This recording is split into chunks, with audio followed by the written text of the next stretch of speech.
Idukki M P Dean കുര്യാക്കോസിനെതിരെ തുറന്നടിച്ച് DCC president CP Mathew. Dean മൂക്കാതെ പഴുത്ത നേതാവെന്നും MP കൊണ്ട് ഒരു ഗുണവും ഉണ്ടായിട്ടില്ലെന്നും വിമർശനം. MP എന്നാൽ മെമ്പർ ഓഫ് പഞ്ചായത്ത് ആകരുതെന്നും CP മാത്യു പറഞ്ഞു. ഒരുപാട് മൂക്കാതെ പഴുത്തു പോയതിൻ്റെ കുഴപ്പമാണ് MP അങ്ങനെ പറയേണ്ടി വന്നത്. MP കോൺഗ്രസിൻ്റെ ഔദ്യോഗിക സ്ഥാനമാനങ്ങളൊന്നുമില്ല, ഇടുക്കിയിലെ MP ആണ്. MPയുടെ പണി നോക്കിയാൽ മതി. സംഘടനാപരമായി DCC പ്രസിഡന്റുകളിൽ ചെയ്യാനുള്ള പണി എനിക്ക് അറിയാൻ ഞാൻ ചെയ്തിട്ടുണ്ട്. മറ്റ് ജില്ലകളിലെ എല്ലാ MPമാരും ജില്ലാ കോൺഗ്രസ് കമ്മിറ്റിയെ സഹായിക്കാറുണ്ട്. അദ്ദേഹത്തിൻ്റെ ഭാഗത്തു നിന്ന് ഒരു സഹായവും DCC പ്രസിഡന്റുകളിൽ ജില്ലാ കോൺഗ്രസ് കമ്മിറ്റി കൊണ്ടുപോകുന്ന കാര്യത്തിൽ ഒരു കാര്യത്തിലും അദ്ദേഹത്തിൻ്റെ സഹായം ഉണ്ടായിട്ടില്ല.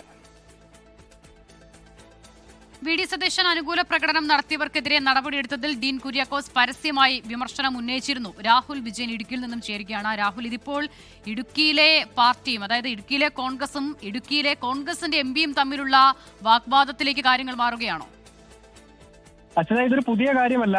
ഡീൻ കുര്യാക്കോസ് MP ആകുന്നതിന് മുമ്പും ഈ CP മാത്യു DCC പ്രസിഡന്റ് ആകുന്നതിന് മുമ്പും ഇവർ നേർക്കുനേർ വന്നിട്ടുള്ള സാഹചര്യങ്ങൾ പലതുണ്ട്.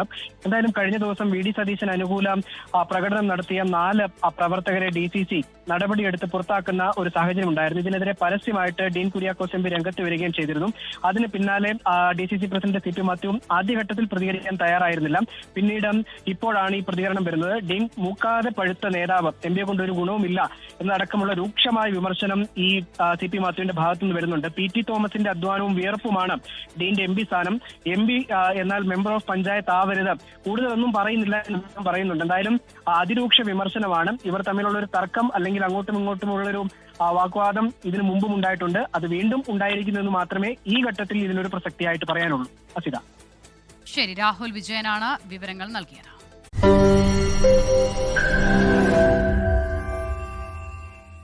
ലോകത്തെവിടെയായാലും ഏത് സമയത്തും 24 വാർത്തകളും ഓഗ്മെന്റഡ് റിയാലിറ്റി പാക്കേജുകളും എക്സ്പ്ലെയിനറുകളും വിശദമായി കാണാൻ ഞങ്ങളുടെ YouTube ചാനൽ നിങ്ങൾക്ക് സബ്സ്ക്രൈബ് ചെയ്യാം.